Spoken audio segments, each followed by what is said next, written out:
So, going to demonstrate po ngayon yung water na iniinom natin. Kasi ang tubig po, napaka-importante. But the question is, anong klaseng tubig yung dapat nating inumin? Dati kasi yung tubig na iniinom natin, punong-puno ng mineral. Kasi galing sa balon, spring water, yung mga bata nga tayo sa poso lang. Tama po, no? Wala.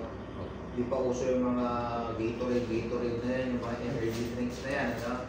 But eventually, syempre, the more na nag-ano na yung environment natin, talagang bottled water na po ininom natin or sa mga refilling station na ng tubig at ininom po natin, ano?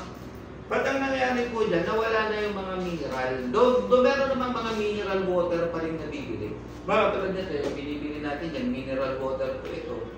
So ngayon, yung, paano natin malalaman yung lakas nung mineral ng isang tubig o yung mga electrolytes nila? So meron po tayo dito ng demo kit. No? So ito, ang tubig kasi is very good conductor of electricity. Tama po ba yan? So pag nilagay ko to dito, dapat iilaw to. So dahil may mineral water to, so makikita nyo, umiilaw. Pero mahina lang yung ilaw niya. Diba? Ibig sabihin, hindi siya ganun kalakas. But, kung lalagyan natin siya ng load, kumbaga ng another load, ba, may ginagawa tayo. Pagod na tayo, inom tayo ng ganito.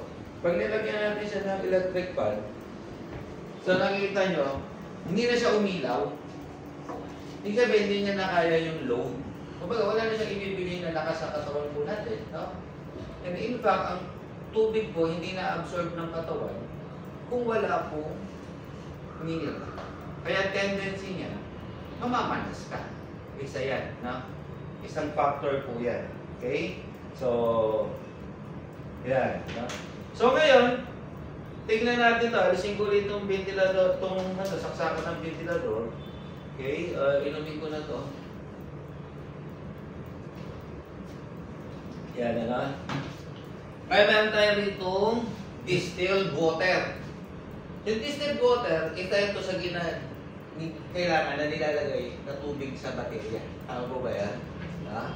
Hindi pwedeng mineral yan kasi masisira yun. So ito, may distilled water tayo. Yan. Lalagay natin siya dito. Okay. So, yun na natin. So, hindi na talaga siya umilang. Yan, may na lang din. Halos wala na. Kanina, umilaw pa, di ba? Ibig sabihin, lagyan mo siya ng kuryente. Wala na siyang ano. No? So, halos di na siya makakinabangan ng katawan natin. So, ang katawan natin, pag alam niyang basura yung pinasok sa katawan natin, lalabas siya ng lalabas. Kaya tendency, iika ng iik. So, hindi ka rin na-hydrate mabuti. Okay? Yan. So, distilled water. Distilled water ito. Ngayon dito, yung iba, di ba, pag pagod na pagod, kasi nga, pag pinagpapawisan po tayo, hindi lang tubig po ang lumalabas. Yung pawis natin, punong-puno po ng mineral siya. May copper, selenium, magnesium, potassium, lahat. Nilalabas din yan. So, kailangan, kung lumabas yung mga mineral, dapat papalitan mo din ng mineral. Ganun lang po yun. Ano? So, yung iba, kasi nawawala din tayo ng electrolytes. Okay? Ngayon yung iba, umiinom ng mga energy drink o kaya just like this. So, tingnan natin to. Pag nilagay natin to dito, maliwanag, di ba? Lakas ng ilaw, no? Sabi may ano siya, no? May electrolytes siya, no? Yun nga lang, may mga iba-iba din siyang component na chemical, no? Okay? Ngayon, lagyan natin siya ng load ng ventilador natin. Kaya? Dalawa. Maandar. Siya. Maandar po yung electric fan, ano? Yan. Okay? Yan. So, magkano bilhin mo nito kanina? 52 po. 7-Eleven. 500 ml. Okay? Yan na, 52 pesos. So ngayon, ito yung distilled water, di ba? Kanina. Pag nilagay natin to, wala na. Okay? Ngayon, meron po tayong product, hello? Ito po, magnesium recharge.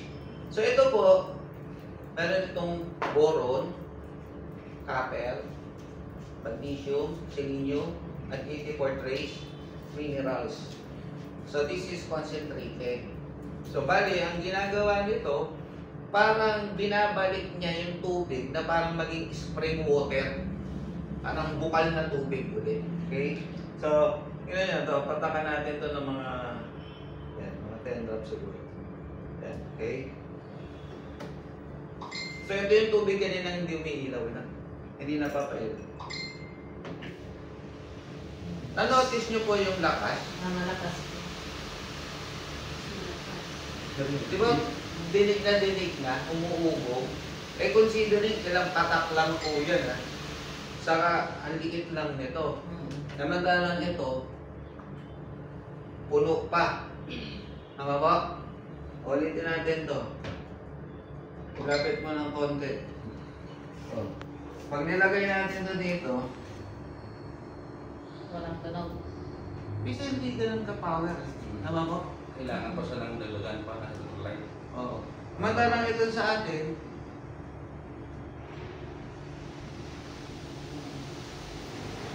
ano ba? No? So just imagine, ano, kung ganitong klaseng tubig yung iniinom mo, kung anong ibibigay nito sa katawan mo. Distilled water yan, di ba? Oo. Oo, yun. So kahit anong tubig, ano, mapa-alkaline pa, kahit ano pa. Akala ko distilled water talagang Hindi, kahit anong pong tubig, ano. Distilled water, distilled water kasi nga solusyon nilagay sa battery which Opo. is unformed sa katawan ng Opo, yun nga po. Tapos yun ang pinaiinom sa akin. Di ba? So ngayon ito, lagay natin, nakita nyo. So ito po, 650 pesos, 60 ml. So approximately around 1,200 grams. Opo. Sa isang litro ng tubig is 20 drops. So ibig sabihin, makakagawa po tayo nito ng 60 liters na ganito. No? So ang cost mo nito is around 10 pesos lang. Around 10 pesos lang yung cost mo compared to 500 ml na 52 pesos. Nawa niyo po? So mas makakatipid ka. Tapos may mga chemicals pa yan. Oo. Samantalang ito, may punong-puno ng minerals, especially yung magnesium. Opo. At alam niyo po ba, no, halos lahat pala ng sakit. According sa mga expert po, ako hindi po ako expert, no? Hindi po ako doktor. Opo. Halos lahat pala ng sakit nagsisimula sa kakulangan ng minerals, especially ang magnesium. Sabi po yan ni Linus Pauling, no? 2-time Nobel winner po yan. At ni Dr. Norman Shelley from US na sinabi niya, all disease can be traced back to magnesium deficiency. So, kung magnesium deficient tayo, anong kailangan gawin? Mag-supplement po tayo ng magnesium. So, ganun lang po kasimple po yung ginagawa natin. Ano? Kasi ang tao po, ang katawan natin may kakayahang pagalingin ang ating sarili sa tamang nutrisyon, tamang pagkain, tamang exercise. Yan po. No? So, hindi pwedeng ito lang, tapos puro bisyo ka, hindi ka pa na nag-exercise, wala kang disiplina sa pagkain, tapos mag-expect ka na maayos ka, tapos sasabihin mo, walang bisa yung product. Walang magic, no? Walang magic, no? Kasi hindi po ako yung tao na magsasabi na ito lang gamitin mo. Kahit ba huwag mong baguhin ang lifestyle mo, okay yan. Hindi po tayo gano'n. Ano? Kalokohan po yun. No? Yan. So, yun po, no? Very important yung tubig natin. Meron pong magnesium minerals para mapakinabangan. Isa yan sa mga reason bakit namamanas tayo kasi kulang tayo sa salt, sa mineral, sa magnesium, kaya ina-absorb mabuti ng katawan po natin ang water. So, tendency, kumbaga papagitna lang yan sa cell mo. So, tendency mamanas ka. Kaya yung may ang kidney namamanas. No? Kasi kulang din sila sa mineral, kulang sila sa salt. Yan. Tapos yun nga, kung sobrang tayo sa carbohydrates at kulang tayo sa protina, isa po yan sa cause ng pamamanas natin. Okay?